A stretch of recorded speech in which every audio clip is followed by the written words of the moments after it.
So welcome everybody to our Best Practice in Education round session. Today's session is going to be on the Education Scholars Program, which is a longitudinal faculty development program information session. And I will be leading the session along with my colleague Barbara Ann Millar.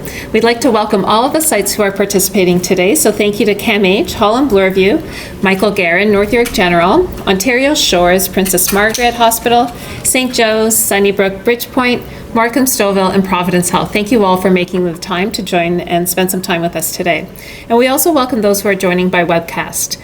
Please note that this session is being streamed live via OTN webcast and will also be archived through the CFD website. Before we get started, we just have a few housekeeping details. I'd like to remind everybody that the videocast is a voice-activated call. That means the screen will always switch to the site that is speaking, so that we can hear and see the speaker during the presentation. We ask that all of the sites keep their microphones on mute during the presentation so that the speaker will remain on the screen. And for those of you who want to ask a question from the audience, you can unmute and ask, and from St. Mike's, I'll repeat the question. Last reminder, please remember to sign in if you haven't already done so, and please ensure that you fill out the short evaluation survey because we love your feedback and your feedback is important to us. So thank you everyone and welcome, and for coming to our education session, information session on the Education Scholars Program. My name is Brenda Mori. I'm the director of the Education Scholars Program, and I'm also faculty in the Department of Physical Therapy, where I am the director of clinical education. And I work there from Monday, Wednesday, Thursday, Friday, and on Tuesdays I get to spend my time at the Center for Faculty Development. And I will have my colleague Barbara Ann Millar introduce herself.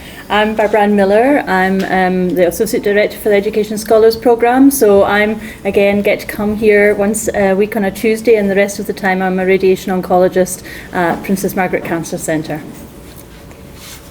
Great. So for today, we'd like to highlight some of the benefits of our longitudinal faculty development program, ESP, and describe some of the key features.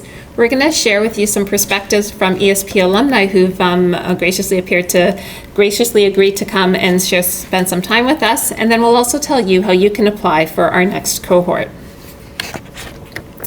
So why do a longitudinal faculty development program? And there's a lot of good reasons to do so. There have been several systematic reviews that highlight the importance and the relevance of longitudinal faculty development. And the first one was, first systematic review was published in Medical Teacher in 2006 and has subsequently been updated. So this first one showed that it asked the question, what are the effects of faculty development interventions on the knowledge, attitudes, and skills of teachers in medical education and on institutions in which they work? And the results indicated that participants reported a positive change in attitude towards teaching and faculty development. There was increased knowledge of educational principles and gains in teaching. And not only were these gains observed by others who were watching those who were teaching, but also observed by the learners. And there was greater educational involvement in participating in the networks.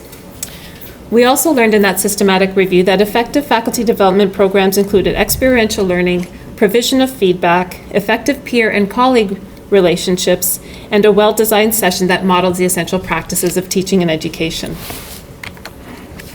That systematic review was updated in 2012, and they also found that with the faculty development programs, there was increased confidence, enthusiasm, and awareness of what works. There were gains in knowledge, skills, and teaching behaviors that led to enhanced teaching practices, new educational initiatives, new leadership positions, and increased academic output, and evidence-informed educational design. And they also provided in this systematic review suggestions on future faculty development design. And the other systematic review that I want to highlight showed asking very similar questions, and they showed that there is a high satisfaction with faculty development programs where especially valued, practical, and relevant. There's a positive change in attitudes, which led to an increased awareness to vision and challenging concepts. There was gains in knowledge and skills, which has led to, especially regarding leadership concepts, principles, strategies, and skills. There were changes in leadership behavior, which were reflected in adopting new roles and new leadership styles, and there were changes in the organizational practice. So with all these benefits of longitudinal faculty development that's been cited in the literature, we'd like to now tell you about the Education Scholars Program. The Education Scholars Program is a longitudinal faculty development program for educators of health professions that fosters academic excellence and creativity, stimulates scholarly productivity, and builds capacity in education scholarship, leadership, and teaching and curriculum design. We have 4 themes of the Education Scholars Program, which includes teaching excellence and curriculum design, education scholarship, education leadership and career development, as well as creating a community of faculty developers, both within the Education Scholars Program, as well as local, national, and international faculty development and education experts communities in faculty development. We employ all the best practices, at least we aspire to, in our best possible ways in faculty development within the Education Scholars Program, and here are some of the unique aspects of the Education Scholars Program. We have an inter- and intra-professional learning and faculty group, and scholars tell us that this is one of the most highly valued components of our Education Scholars Program. So far, right now we have our 8th cohort who is doing the program right now. We're recruiting for our 9th cohort. We've had representation from 3 academic institutions, including U of T, George Brown, and the Michener now at UHN. We've had representation from 6 faculties and as well as non-clinical affiliations. We've had participation from 17 departments within the Faculty of Medicine, 3 different departments within hospital settings, and 24 clinical facilities across the GT and beyond, as far as from the west, Trillium Health Partners, to the north, Markham Stouffville, and to as far east as Ontario Shores. We also have an adaptive curriculum design. And let's tell you a little bit more about our adaptive curriculum design because it's quite unique to how we do the Education Scholars Program. Throughout the program, we solicit continuous feedback, formally and informally throughout the course. When we do this in a variety of ways, such as housekeeping discussions, class and module evaluations, reflection discussions, needs assessments, and annual focus groups. And by collecting this information, scholars have the opportunity to contribute to the adaptation of the course over the duration of the program, as well as the second-year curriculum. And what this adaptive curriculum design means is that every curriculum for each cohort is a little bit different than the previous one. It's really contoured to that cohort who's attending. And we've been successful on publishing on our adaptive curriculum design. Susan Leaf has a paper, who is our inaugural director of the Education Scholars Program, published a paper on the adaptive curriculum design. And here are some other unique aspects of the Education Scholars Program. We have involvement of more than 100 faculty, when you consider the teachers, consultants, program committee members, and project advisors, for each cohort that comes through. So that's one of the ways how we achieve our community of developing the faculty development community. We have peer and faculty mentoring as a core component of our Education Scholars Program, and we engage with the scholarly community.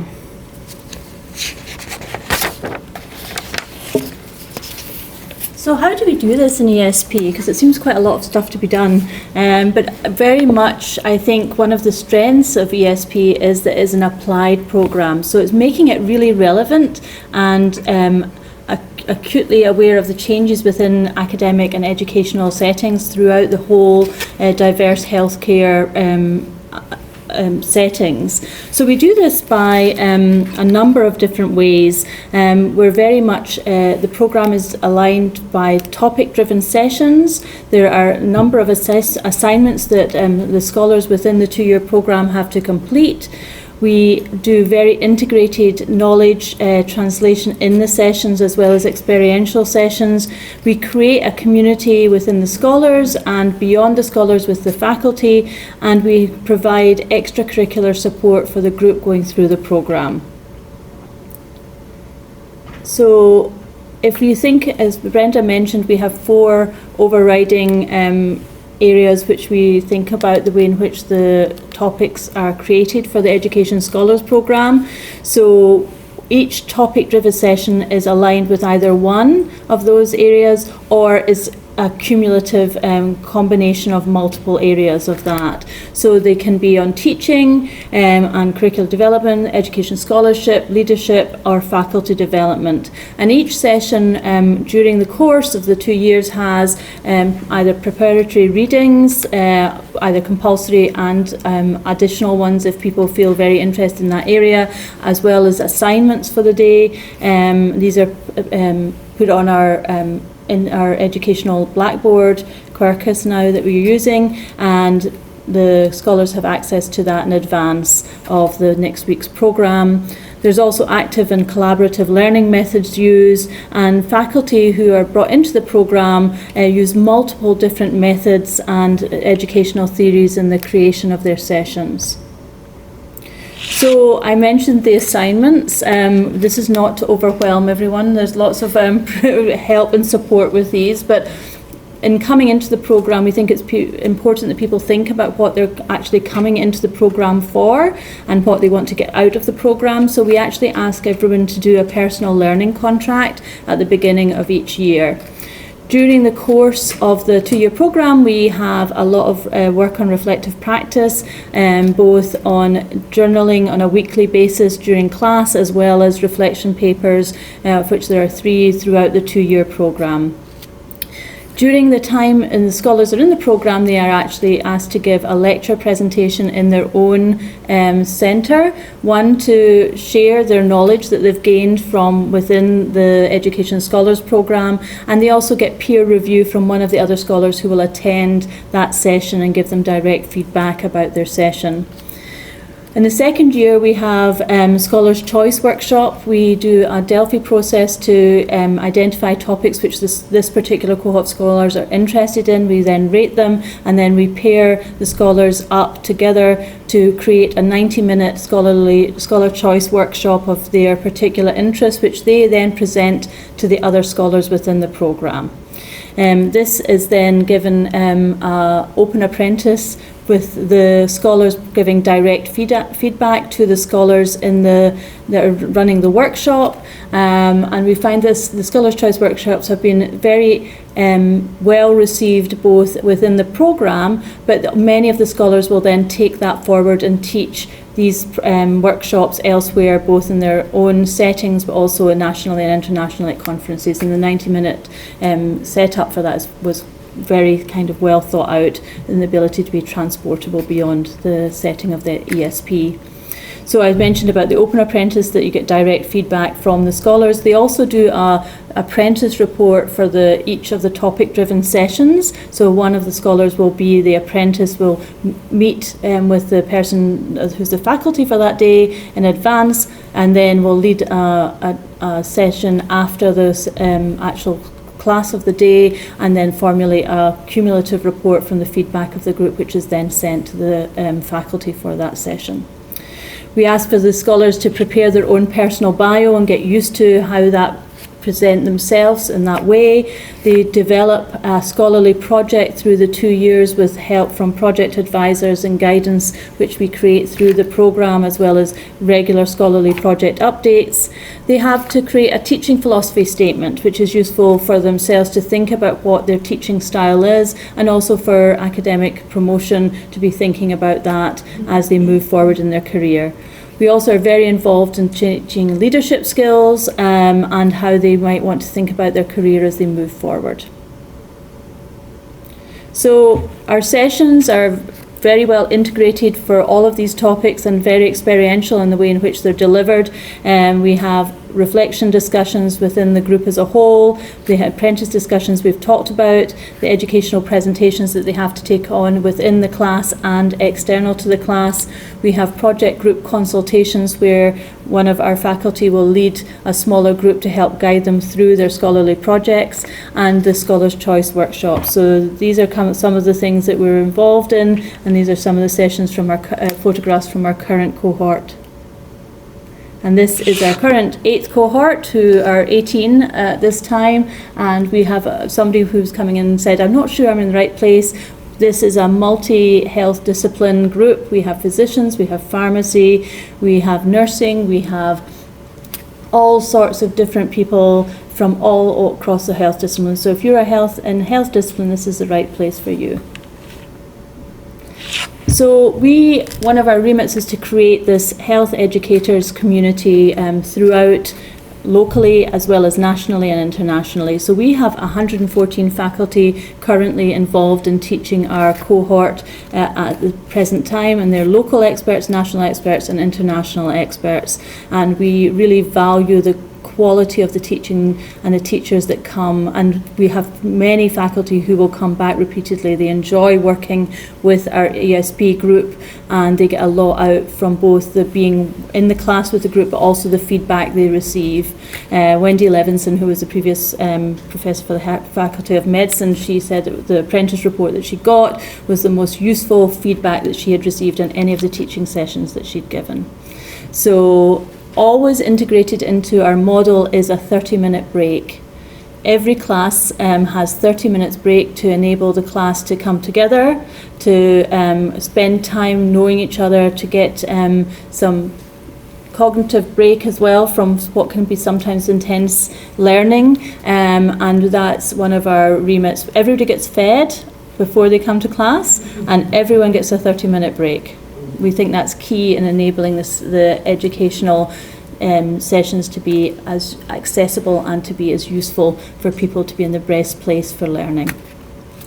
We celebrate successes, so we share successes from our previous scholars. We ask each of the classes, is there anything we'd like to share? We encourage people to share when things have gone well, what they've achieved, things that they've been recognised for in each class, and we also keep a record of that as we move through both the current cohort and previous cohorts. We use Blackboard course site, which is now Quirkus, for communication within the group and opportunities for sharing information such as the apprentice reports. We really encourage the scholars to utilise each other as a consultative basis to get information, because it's amazing the diversity within the group and the knowledge that's there to share beyond their own setting and get that feedback. We have an ongoing alumni program where we track how people are doing. We have many of our alumni that come back and teach and come and share their information, and we also encourage and have social activities out with the class as well. So we like to celebrate success. One of our successes is getting more and more people to share their successes during the course of the program, and this is one of our end of year events for this cohort. So support beyond the classroom is also important. So as I mentioned, each scholar has a project that they take on. We align them with a project advisor out with the Education Scholars Programme, either someone who's a similar interest or who has a research skill set that would be helpful in people undertaking their projects. We have project consultations as well. They are often with our Centre for Faculty Development research educators, who are very generous with their time to help people move forward, and other people as well who may have specific areas to help guide our scholars during their projects. We have great librarian support for searching and accessing online resources here at St Michael's Hospital, and we help the scholars understand and utilise the online resources that are available. And we also offer career mentoring and advising as they move forward in their career, not only during ESP but as they move forward and beyond into their education, further education careers. So as I said, we log everybody's successes. We ask people to share their academic promotions or new positions that they take on. These, over the years, have included significant undergraduate medical Faculty of Medicine leadership positions. We have people who have taken on Directors of Education at their own facility, and we have a new position of Director of Education for Sim1 as one of our previous education scholars, as well as many take on faculty development leads within their departments. We've had awards for our scholars, which included the Excellence in Interprofessional Teaching by the Centre for IPE, Educational Achievement Innovation Awards, Excellence in Continuing Education and Programme Director Programme Awards, and Sustained Excellence in Postgraduate Teaching in Obs and Gynae, as well as the Faculty of Medicine Sarita Verma Award for Advocacy and Mentorship. As well as these awards, we track and ask them to share their workshop presentations and publications and their opportunities to disseminate their education and scholarship. So we're very proud of all our scholars, both in the course and afterwards. And I'm going to hand back to Brenda to speak about the scholarly projects.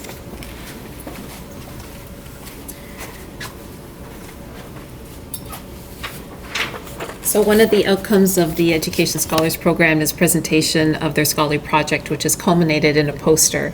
And so here's just some examples of the posters. Here's one from Marco, who is in the Department of Anesthesia. Catherine Hicks in the Department of Pediatrics, who presented her poster. And then Shaheen, who presented her poster, and she works at CAMH. And the really nice thing is once we have sites or departments that are able to sponsor multiple people, there we have this longitudinal effect, and we have this little community that's ended up being built at these sites. So, projects that Shaheen, starts caring can continue, and then other people can continue within that setting. Our scholars have also been successful in publishing their scholarly project. And here is an example of a couple of those presentations about professionalism, reflective practice, perceived barriers and benefits in taking students, as well as using a Delphi process to establish consensus on emergency medicine clerkship competencies. These are all things that have been accomplished by our scholars in the program, as well as teaching quality improvement and patient safety to trainees that Brian Wong led. Oh, and there's more. Mark Hallman did a critical literature review on the critical consciousness to inform health professions education. When we look at our impact, the impact of the Education Scholars Program, we've been fortunate to receive the Helen Batty Award for Program Excellence, and we've also been fortunate to present papers about our Education Scholars Program both locally, nationally, and internationally. One of those papers is Who Am I? Key Influences on the Formation of Academic Identity, which was led by Susan Leaf. And then most recently, a Mandela of Faculty Development Using Theory-Based Evaluation to Explore Concepts, Mechanism, and Outcomes, which was one of the hardest papers that I ever participated and contributed on, just because it made me think so very differently than how I grew up doing program evaluation. So I think that's, we've been talking a lot about how great we think the Education Scholars Program is, and now we'd like to share the podium with some of our alumni who've had the opportunity to talk. So first I'm going to invite Adrienne Tan, and I'm going to get them to introduce themselves and share their perspectives of what it was like participating in the program.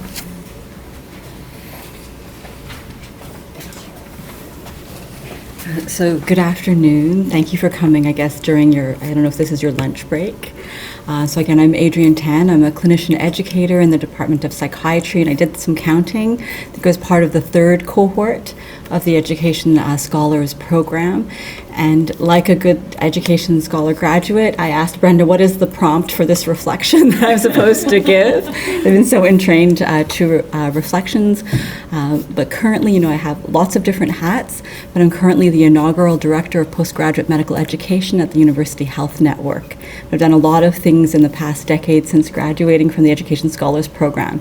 And when I was reflecting on this, I think that ESP was inextricably linked with my coming on as staff. And I wanted to ask you, how many of you consider yourselves sort of early career practitioners in whatever you do in health professions education? So within the first 5 to 8 years? Yes, I see some nods. Yeah, so that was me. And for some reason, my leadership said, when you come back from your clinical fellowship, you will do this program in ESP. And of course, I had an interest in teaching and in education as a resident and later as a chief resident at UHN in psychiatry, but really wasn't sure what a career in education would be like. And I think one of the most formative experiences for me through the ESP was the delineation of professional identity and that sense of what the tasks were in that and what my interests might be. But to know that everything in training is a beginning and not an end, I think we all know that in the health professions. And so I think it really confirmed something to me that this was just the beginning of a journey. And I think the irony of it all is that my project at the time was about clinical fellowships.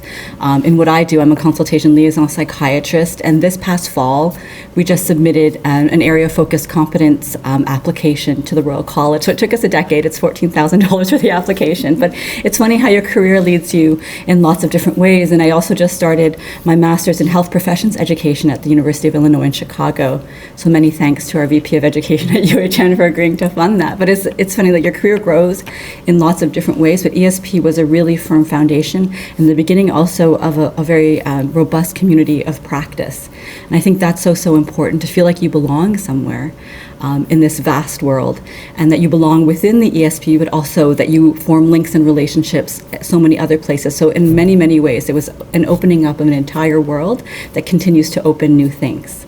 So I'm happy to answer any questions for anyone, but I think we're tight on time, so I'm staying on time. We'll move on to the next.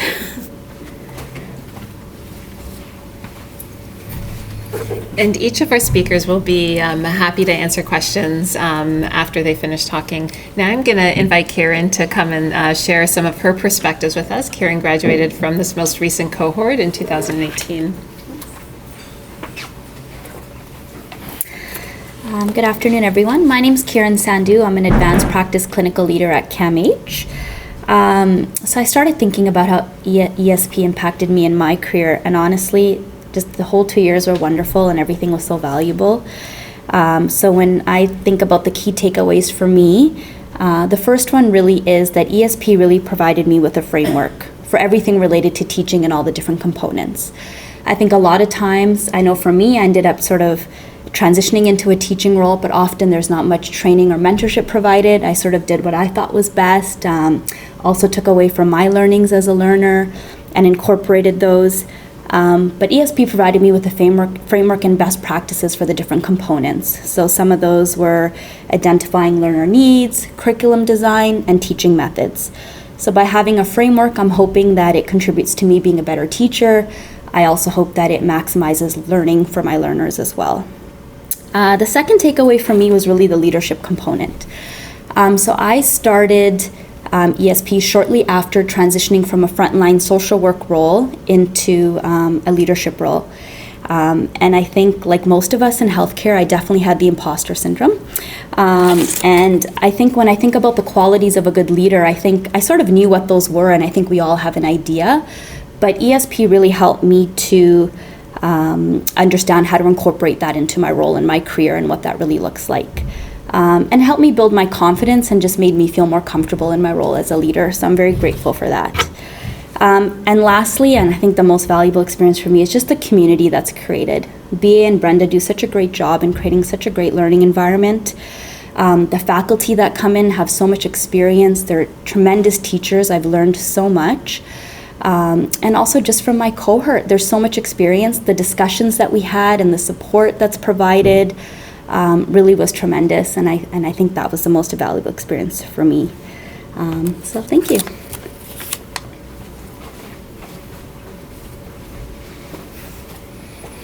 Thank you, Karen. It's lovely. I feel like, a parent and their kids come back home. It's just so wonderful to hear people reflecting on their experiences.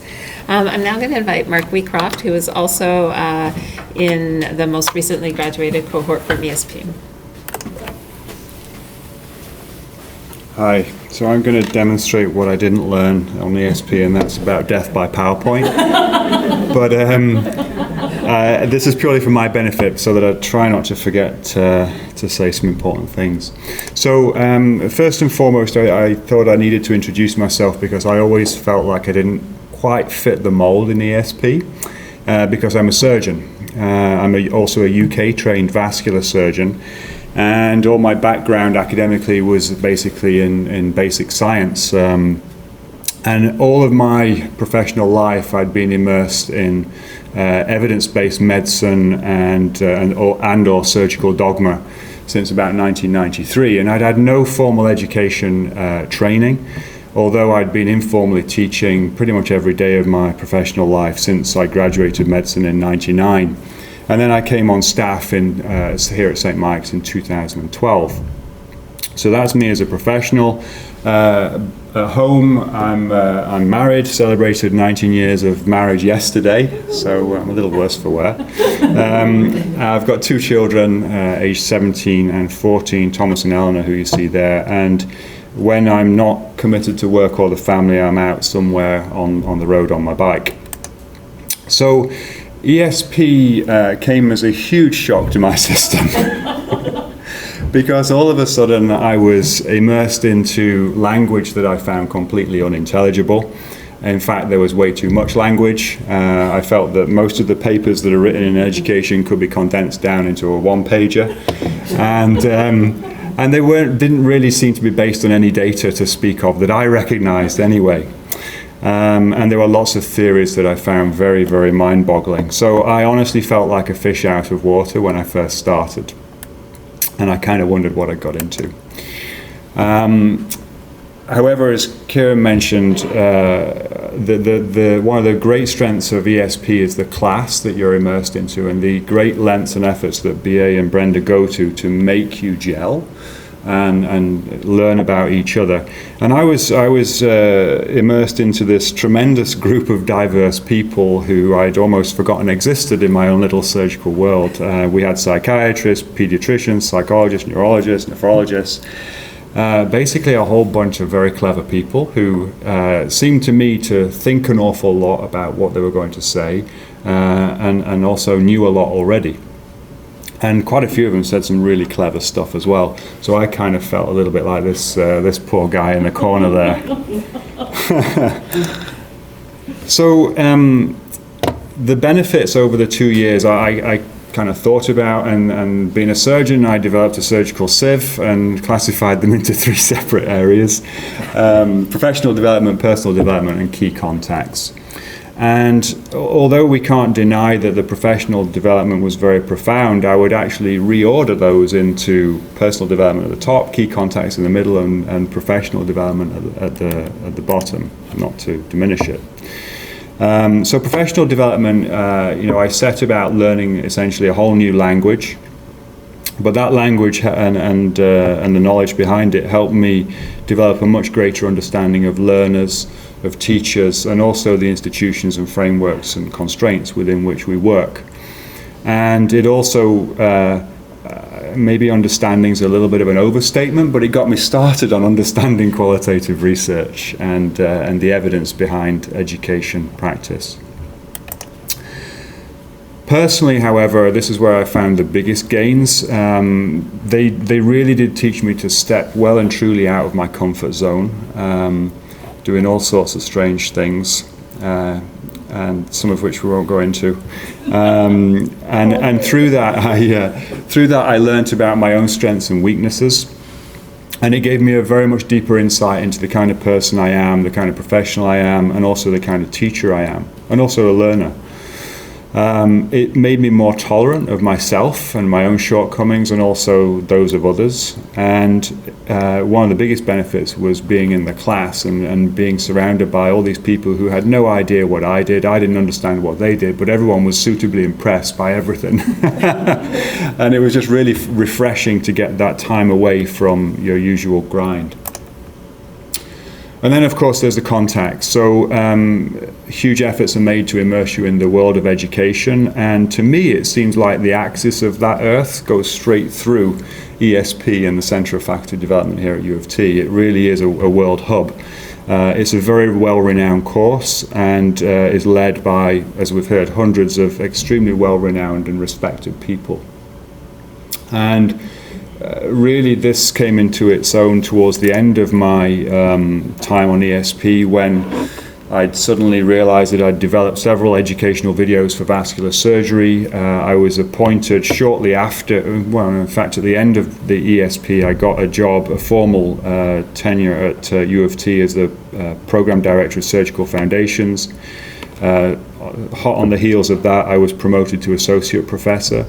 And now I'm also involved in postgrad medical education, university level competency by design. And really, ESP was what I would say a career-defining decision to do that and complete it, because I strongly feel that without that, I wouldn't have had the successes that I've had in the last few years. And I can't say enough to the British Broadcasting Corporation, BA, Brenda and Camille, and also my wonderful classmates who really did make the 2 years very enjoyable. Thank you.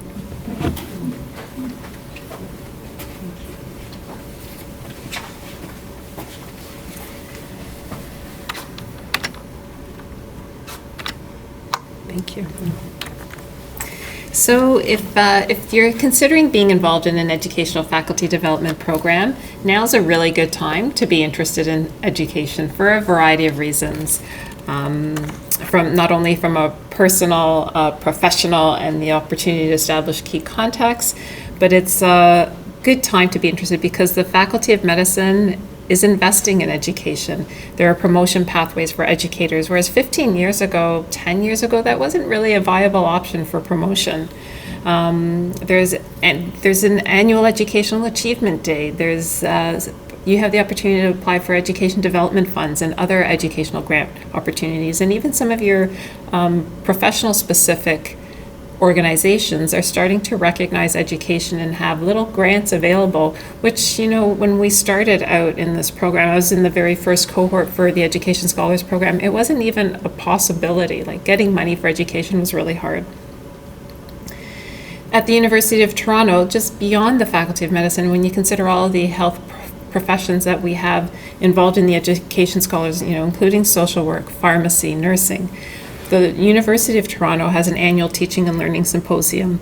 They have President's Teachings Awards, and there's a strong priority both at the undergraduate and postgraduate level to enhance the learner's experience in a variety of ways.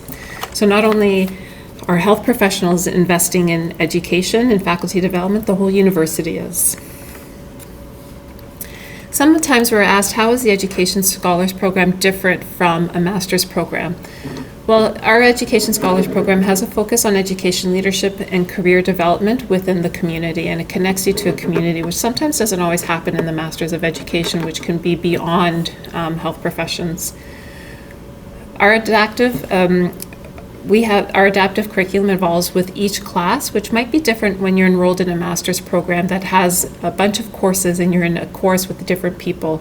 So we have the same cohort of peers over an extended period of time, which allows you to build the peer and the faculty consultation, the informal consultation, the formal consultation that happens as well.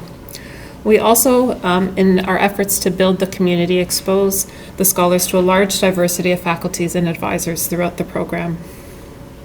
The Education Scholars Program is also eligible for continuing education and graduate credits as well. In fact, the ESP is eligible for up to 4 course credits in the University of Toronto Masters of Science in Community Health, Health Practitioner Teacher Education stream, and it also meets the accreditation criteria of the College of Family Physicians of Canada, as well as been accredited by MainPro. So here are some specific details about the Education Scholars Program. It's a 2-year program that meets half a day per week, every Tuesday afternoon from September through till June. Participants are required to have institutional support for tuition and, importantly, protected time to attend. And you can see our annual tuition that's included here as well as on our website. Our next cohort, which will be our 9th cohort, will commence in September 2020 through to June 2022. And the deadline for submission of our application materials, we have 2 different deadlines. Our early bird deadline is November 29th, 2019. If you're interested, we advise you to consult our website, which has all of the information and the documentation that you need to gather to submit an application. Feel free to contact us or any of the ESP alumni if you have any questions. And we encourage you to start the conversation with your potential sponsors. So who are the people who are going to agree to protect your time to be able to participate in the program? And when you do that, when you start the conversation with them, be prepared to answer why this is important to you and how your participation in this program will benefit the department or the service or the program, and then continue to have the conversation. In addition to having educators of health professionals in our program, we have health professionals who are educating health professionals, but we also have individuals who are participating, who have participated in the Education Scholars Program, who are not health professionals themselves, but they work in a community where they're educating health professionals. And the program can be, is equally suited for those individuals as well. And if you have, we just listed our contact information should you have any questions about the ESP. So now we open it up. If anybody would like, if anybody has any questions, we'll start with questions from the room, and then to either BA and I or about the program, or to any of our alumni from the program. And then we'll go to our site, our distance sites. The rationale. Okay, so the question was, what is the difference? Some of our tuition rates are different based on where you're coming from. What we found in our previous cohorts is some faculties have more money to support education than others. So for departments or faculties that don't have education funds, we've tried to lower the tuition for those individuals so that they can also consider participating in the program. Otherwise, it was this unattainable, even though it's like a couple of $100, it's like it becomes almost $1,000. It becomes this sort of unattainable, and we didn't want that to be a limiting factor in selecting and people wanting to participate in the program. Did you want to add anything to it? And I think, you know, Come over here. I think the challenge is that a lot of physician departments actually have more resources. So, and we really value the other health disciplines being involved. So it's a way of encouraging that to be more accessible. Yes. I really want to thank the alumni for sharing it. I think that's really important. And but Mark, I think you really resonated with me. I really feel that's how I feel. And recently, taking on the role of program director for neonatology, which I will commence in January, and so I kind of feel a little bit out of my shell. But my real question is, what's a time commitment like? Like everybody's talked about, you know, how great it is. You mentioned Tuesday afternoons, but what is the real time commitment, week by week, assignments? Like what am I looking at? So I'll share our perspective, and then maybe we can invite the alumni to share, because we have, other than the alumni who presented, we have other alumni in the room who might also be able to share their perspective. So the preparation we encourage all scholars to participate, prepare for class, and that is limited to no more than 2 things per week. So it might be 2 articles, it might be 2 chapters, it might be read an article and think about this. So we ask our scholars at the end of every session, tell us how long it took for you to prepare for the session, and we also give them the option of saying, I didn't have time to prepare. On average, it's just under an hour of prep time that happens for the session. And I think it depends. Some people are very efficient at reading, and some people take a little bit longer to read through and prepare for it. And the assignments, we've actually evolved our program over the years, and we're providing more time, more protected time within the program to help you accomplish the learning assignments that are as part of the program. We're very cognizant that you guys are all very busy people, and then to take you, although they say you have protected time, it means you can walk away from your space. It doesn't mean you don't have those responsibilities during that time often, right? So we are trying to be very cognizant that you are very busy and try and make it as accessible for those who are participating. And I welcome any of our alumni to share their perspectives. But you have to come here.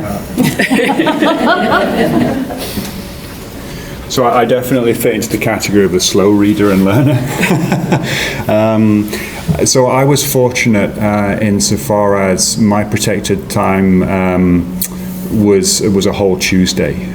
So I was able to attend class on a Tuesday afternoon, and I had Tuesday morning to keep away from the hospital and the office and do my prep.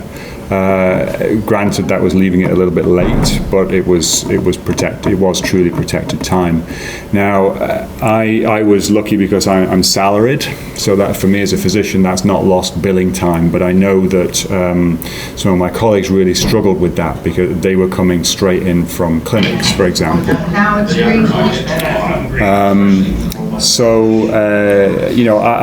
I would say between a couple of hours pre-session reading, but then when you've got your projects to do, that took a fair bit more, and you spend a few weekends doing that. But it wasn't too onerous. It definitely feels like a commitment, but it's not too onerous. I think it's interesting that you live your life forwards, but you understand it backwards. And when I look back on this, I was thinking about today, should I get more dressed up for today? But I decided not to, because Tuesdays since ESP, believe it or not, have been a protected day for me. And I remember when I was leaving the program, Susan Leaf at the time, who was the inaugural director of the program, said, "Adrian, they don't miss you. They're paying for your time, and you're worth something to the department. So see if you can negotiate that Tuesdays are just your protected day, because this isn't the beginning of just a discrete 2 years. This is the rest of your career. And if you take this on, assuming that you have protected time to be program director, which is an important role for the university, that you are funded for that time, and that you can negotiate something a little bit extra to commit to this because it will benefit your program, especially as we're heading into an accreditation year." I think it's an important thing, and to say that you want to be scholarly in your approach, and they're developing leaders for the future. I didn't see that at the time. I thought, why are they spending all this time sending me to do this? But I think it's for the rest of your career that you will have a protected space to do this, because this isn't an add-on to all of the rest of the clinical work that you do. I think there's a part of wellness that you have to think about too, that we are all busy and want to focus on our patients, and that we cannot deny. So I think we need a protected space, whether it's a half day or a full day or however that evolves, and whether you can negotiate with your leadership, and maybe there's a carrot that they might want to really invest in terms of something that they really want to do that's scholarly in the education realm. So just an idea.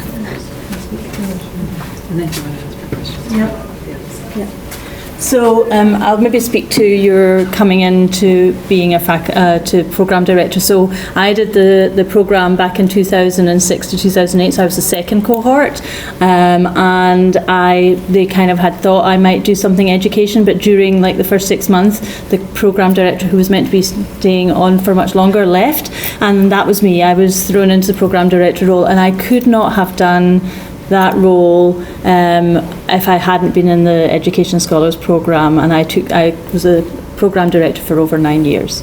And so that was key in giving me the situation of education, the skills, particularly things like learner and difficulty understanding, doing things in a kind of more scholarly way, and kind of aligning the programme around those lines. But as Adrian spoke to, it was the best thing I did for myself. It was honestly the best. Since all of the other things in medicine you do because you were improving patient care, it was the best thing I did for myself. It enthused me, it gave me resources, it gave me frameworks and building blocks to put things on. And I then, when I got invited to come back as the associate director, and I was thinking, how do I do all of these things? And my husband said, why are you even considering this? I said, you came back every Tuesday enthused about what you did. I said, for goodness sake, just say yes. And I did, and I'm delighted to be back here on a regular Tuesday. So, just to think about it in that way, it was really transformational for me. I'm very sorry for the other sites because we're not going to be able to move to you, but you have Brenda, myself and Elizabeth, who is our interim coordinator while Camille is on maternity leave. Please feel free to email us any of your questions, and we can either email back or we can speak to you over the phone, whichever it works best for you. So please don't hesitate to contact us.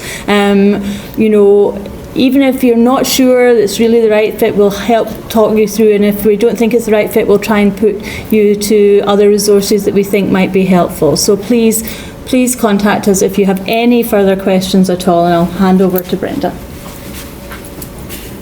And the other thing that we can do is, if you're considering I've had troubles with participating for the last 2 weeks. I can't say the word. If you are thinking of participating in the program and you're not sure if it's right for you, by now we have over 115 scholars who've graduated from the program, and we have a really neat network that we can connect you with to say, well, you're similar to so-and-so who's done the program. Why don't I connect you with so-and-so, and they can share a little bit about their perspectives about participating, which has been really helpful for the scholars in helping them make the decision to say, yes, this is definitely what I'm wanting to do, or no, this just isn't the right time. Maybe I'll apply for the next cohort. But it's important that you know that before you go through the process and start the program. And we have this lovely cohort of program directors who have been through the program, whether they they took the program because they were program directors or took on this position during or afterwards. But we have this lovely little cohort, which is a nice community for that post-grad world. So with that, I'd like to thank everybody for your participation and taking the time to spend with us. And especially we would like to thank our alumni for coming today. Some came and left just to show their support, and some spoke about their experience for preparing and thinking and reflecting, because we ask you to do a lot of reflection in the program. Not to scare anybody away, but it's an element of the program, but to think and reflect about what participating in the program has meant to them. And it really is lovely to hear your perspectives. Our next best practice in education, our next BEPA round will be taking place on Tuesday, October the 22nd, with Carol Rollheiser and Cora McCloy speaking on effective practices in mentoring, a University of Toronto peer-to-peer, P2P model. Carol Rollheiser is the director for the Center of Teaching Support and Innovation at U of T, and she's an excellent speaker. So if you can make the time to participate in this session, I think it's going to be well worth it. Please remember to fill out your evaluations, because we love your feedback, and your feedback is very important to us. And if you have any questions, we apologize that not all sites were able to activate their mics, but please don't hesitate to email us, and we would love to hear from you, or call us. You don't have to email us, you can call us too. Thank you very much for your time today.